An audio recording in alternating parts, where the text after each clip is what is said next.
नमस्कार प्रेक्षकांनो, मालिकेचा वटपौर्णिमेनंतरचा काय भन्नाटाचा प्रोमो रिलीज झालेला आहे. तर आपण पाहतो की सुष्मिताचा कारनामा आता स्वानंदीला कळालेला असतो आणि मग काय या सुष्मिताची ही स्वानंदी अशी काय भट्टी लावते ना प्रेक्षकांनो, जे बघायला तुम्हाला जाम मजा येणार आहे. तेव्हा आता सुष्मिता मल्लिका आणि अंशुमनचं नाव घेईल का, त्यांचं कारस्थान पुढे करेल का, हे सगळं आपल्याला या व्हिडिओमध्ये जाणून घ्यायचं आहे. छोटासा व्हिडिओ असल्यामुळे शेवटपर्यंत पहा. चला तर व्हिडिओला सुरुवात करूया. तर आता आपण प्रोमोमध्ये बघितलंच की स्वानंदीने सुद्धा समरला प्रेमाची कबुली दिलेली असते. आय लव्ह यू टू म्हणून तिने सुद्धा प्रेमाचा स्वीकार केलेला असतो. त्यामुळे दोघेही खुश असतात. एकमेकांच्या प्रेमावरची कबुली दिल्यामुळे दोघांच्या चेहऱ्यावर एक वेगळाच आनंद आणि शांतता असते. एकमेकांचा हात हातात घेऊन जेव्हा ते घरी येतात तेव्हा त्यांना काय माहिती की त्यांच्या पुढे काय वाढवून ठेवलंय ते. खूप मोठं संकट त्यांची वाट बघत असतं. दोघे जेव्हा हॉलमध्ये पाऊल ठेवतात, समोरचं दृश्य बघून त्यांच्या चेहऱ्यावरचा आनंद क्षणार्धार्थ गायब होतो. सुष्मिता हातात फाईल घेऊन उभारलेली असते. ती आनंदाने नाचत असते. समरला बघितल्यावर ती जोरजोरात ओरडायला चिरकायला सुरुवात करते. थँक्यू सो मच जिजू, you are the best, you are the best in the world. माझा तर विश्वासच बसत नाही आहे.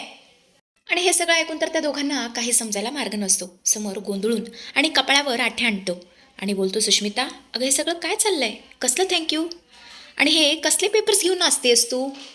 सुष्मिता मगरूरपणे हवेत पेपर्स फिरवत असते आणि म्हणत असते, अरे वा, आता इतका मोठेपणा नका ना दाखवू जिजू. आता ही सगळी प्रॉपर्टी, हा सगळा राजवाडा तुम्ही माझ्या नावावरती केल्याबद्दल ना थँक्यू. आता या राजवाड्याची खरी आणि एकुलती एक मालकीन मी आहे, सुष्मिता. सुष्मिता अंशुमन राजवाडे. तेव्हा समोर संतापाने बोलतो, काय बकवास करतेस तू. अगं जरा डोक्यावर पडलीस का. मी कसली प्रॉपर्टी तुझ्या नावावरती केलेली नाहीये आणि करणार सुद्धा नाही. हा काय फालतूपणा लावलाय स्वानंदी मॅडम, हे सगळं काय चाललंय. आणि सुष्मिता तुला काय वाटतं, अगं तू एक नंबरची बालिश मुलगी आहेस. तुझ्या नावावरती ही सगळी प्रॉपर्टी करायला मला काय खूळ लागलंय का. सुष्मिता बोलते, जिजू एक मिनिट, फक्त एक मिनिट, मला वाटलंच होतं असं काहीतरी नक्कीच होणार. तुम्ही असं काहीतरी म्हणणारच. माझ्या बोलण्यावर तुम्ही विश्वासच ठेवणार नाही आणि म्हणूनच मी वकिलांना बोलवलंय. असं म्हणतच ती जोरातच हाक मारते, वकील साहेब आत या. आणि अशा प्रकारे दाराकडे बघून ती आता इशारा करते आणि मग राजवाड्यांचे फॅमिली वकील घरामध्ये एंट्री घेतात. समोर बोलतो, वकील साहेब अहो तुम्ही इथे काय करताय. तेव्हा वकील साहेब बोलतात, समोर सर मला माफ करा, पण सुष्मिता मॅडम जे काही म्हणत आहेत ना ते अगदी खरं आहे. मी स्वतः पेपर्स वाचले आहेत. समोर पूर्णपणे दचकलेला असतो. तो बोलतो, वकील साहेब अहो तुम्ही हे काय बोलताय. मी कुठल्याच कागदावर सही नाही केलेली आणि आजीसुद्धा करणार नाही याची मला खात्री आहे. आजी बोलते, हो ना, मी कशाला सही करू. मी कोणत्याही कागदावर माझ्या पिंटाला विचारल्याशिवाय सहीच करत नाही. मग ही सही आली कुठून.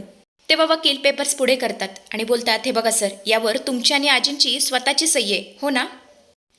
आजी आता धक्क्याने आणि थरथरत्या आवाजात बोलते, काय, ही तर अगदी माझ्यासारखीच सही आहे. पण मी तुम्हाला खरं सांगते साहेब, ही सही मी नाही केलेली. हे कसं शक्य आहे.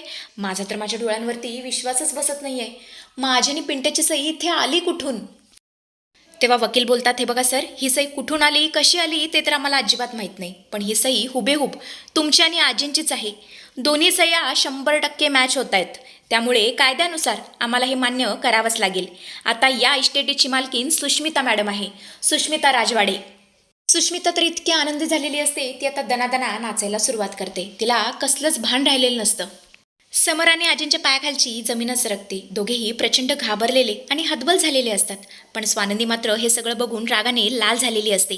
तिच्या डोळ्यात आग धगधगू लागते. एका झटक्यात ती वाघिणीसारखी पुढे येते आणि थेट सुष्मिताची मान गच्च पकडते. सुष्मिता घाबरते, खोकते आणि बोलते, सोड सोड मला ताई, अगं माझी मानगुटी का धरली आहेस तू, सोड मला. पण स्वानंदी इतकी हट्टाला पेटलेली असते, इतकी रागाला पेटलेली असते की ती काही तिची मान सोडायला तयार नसते. अंशुमन मल्लिका जोरजोरात ओरडत असतात. मल्लिका म्हणत असते, स्वानंदी सोड माझ्या सुनेला, काय करतेस तू.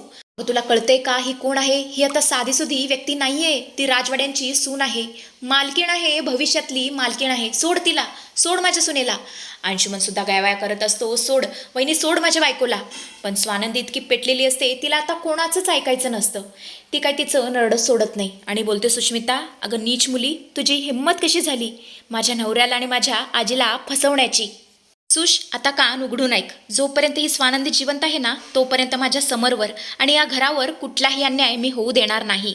तुला काय वाटलं ग, तू कागद नाचवशील आणि आम्ही गप्प बसू. अगं ही इस्टेट कमवण्यासाठी माझ्या नवऱ्याने रक्ताचं पाणी केलंय. अगं एवढी वर्ष स्वतःची हाडं झिजवली आहेत. अगं तुझा जन्मसुद्धा झाला नसेल तेव्हापासून राजवाडे मेहनत घेत आहेत, कष्ट करतायत. आणि माझ्या राजवाड्यांनी माझ्या नवऱ्याने कमवलेली इतकी मोठी इस्टेट मी तुझ्या घशात अशी कशी काय घालू देईन असं वाटलंच कसं काय तुला. तेव्हा समर म्हणत असतो, स्वानंदी मॅडम अहो प्लीज सोडा तिला सोडा.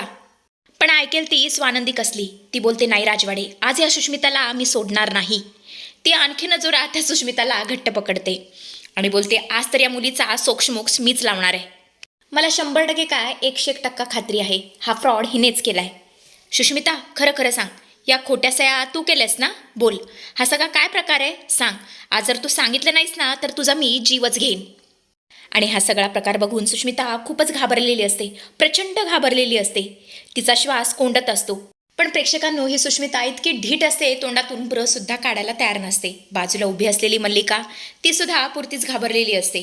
घाबरून ती आता सुष्मिताला डोळ्यांनी आणि हाताने खुणवू लागते की काही सांगू नकोस, गप्प बस आणि आमच्या दोघांचं नाव घ्यायचं नाही. स्वानंदीला चांगलंच माहिती असतं की सुष्मिता एक नंबरची घाबरट आणि अल्लड मुलगी आहे. त्यामुळे ती मुद्दामच बोलते, सुष्मिता तू बोलणार आहेस की नाहीस? मी तुला 5 मिनिटं देते. जर या 5 मिनिटात तू बोलली नाहीस तर मी पोलिसांना बोलवेन. मग तुला तुझं अख्खं आयुष्य जेलमध्येच काढावं लागेल. आणि तुला माहिती आहे का, जेलमध्ये नीट खायला सुद्धा मिळत नाही, प्यायला सुद्धा मिळत नाही. नवनवीन ड्रेसेस, नवनवीन मेकअप तर सोडच, तिथे तुला फाटकी कपडे घालावे लागतात. बोल, हे सगळं चालणार आहे का तुला? आणि हे सगळं ऐकून तर या सुष्मिताची अशी काही भांबेरी उडालेली असते. ती बोलते, नाही नाही, मला जेलमध्ये नाही जायचं, मी अख्खं आयुष्य जेलमध्ये नाही घालू शकत. ती रडतच बोलते, ताई ताई मला सोड, मी सगळं खरं सांगते. हो, मी खोट्या सह्या केल्या होत्या. आजी आणि समर जिजूंच्या खोट्या सह्या मीच केल्या होत्या, मला माफ कर. हे सगळं पाहून तर मल्लिकाचं डोकंच फिरतं. ती मनातल्या मनात बोलते, झालं, ही मूर्ख मुलगी पचकली. हिला किती वेळा सांगितलं होतं की खरं सांगू नकोस. आता जर हिने माझं आणि अंशुमनचं नाव घेतलं तर आमची काही खैर नाही. सुष्मिता प्लीज बाई बोलू नकोस, अशी ती मनातल्या मनात प्रार्थना करू लागते. स्वानंदी म्हणत असते, बोल बोल, सांग पटकन, हे सगळं तू का केलंस? कोणाच्या सांगण्यावरून केलंस? बोल पटकन, कारण मला माहिती आहे हे डोकं तुझं नाही आहे, इतकं डोकं तुझं चालू शकत नाही. तेव्हा सुष्मिता रडतच बोलते, हो ताई, हे सगळं मी माझ्या मनाने नाही केलं. हे सगळं मला करायला भाग पाडलंय. हे सगळं करायला मला अंशुमन आणि मॉम इन लॉने सांगितलं. खरं तर त्यांचीच इच्छा होती ही सगळी स्टेट त्यांना मिळावी, म्हणून माझ्या खांद्यावरती बंदूक ठेवून हे सगळं त्यांनी माझ्याकडून करून घेतलं. तुला माहीत नाही आहे अगं, मागचे 2-3 दिवस मी खोट्या सह्यांची प्रॅक्टिस करून करून करून करून एवढी थकली आहे ना की काय सांगू तुला. माझी पाठ दुखते गं, पाठ अक्षरशः गेली आहे कामातून. आणि हा अंशू 2 मिनिटंसुद्धा मला मोकळं बसू देत नव्हता. तुला माहिती आहे 2 दिवस झाले मी रीलसुद्धा स्क्रोल केलेले नाही आहेत. प्लीज मला माफ कर ना ताई, प्लीज मला जेलमध्ये नको पाठवू. या सगळ्यामध्ये माझी काहीच चूक नाही आहे, मी फक्त त्यांच्या हाताची भावली होते, एवढंच. सुष्मिताच्या या खुलासामुळे हॉलमध्ये भयानक शांतता पसरते. समरचा राग अनावर होतो. तेव्हा मल्लिका बोलते, 1 मिनिट समर, तू या सुष्मितावरती विश्वास ठेवतोयस? अरे ही खोटं बोलतीये. म्हणून तर हिने सगळी प्रॉपर्टी स्वतःच्या नावावरती करून घेतली. जर आम्ही सांगितलं असतं तर आमच्या नावी झाली असती ना. या परक्या मुलीसाठी समर तू आमच्यावरती अविश्वास दाखवू नकोस. तेव्हा स्वानंदी बोलते, काकू तुम्हाला पुरावाच आहे ना? आहे माझ्याकडे पुरावा. कसा आहे ना, गेले 2 दिवस झाले सुष्मिता रूममधून बाहेर पडत नव्हती, काहीतरी करत होती. मला संशय आला ही 100% काहीतरी काळबैर करते, म्हणून मी तिच्या रूममध्ये सिक्रेटली कॅमेरा लपवून ठेवला होता, ज्यामध्ये स्पष्ट दिसतंय की यामध्ये सुष्मिता खोट्या सह्या करते. आणि त्या व्हिडिओमध्ये तुम्ही तिघे मिळून कसा कट रचताय ना, ते सुद्धा सगळं सेव्ह झालेलं आहे. दाखवू का व्हिडिओ? समर म्हणतो, काकू अगं हे सगळं करून तुला काय मिळालं? अगं या सुष्मिताचा वापर करून तिच्या खांद्यावरती बंदूक ठेवून एवढी खालची पातळी गाठलीस तू.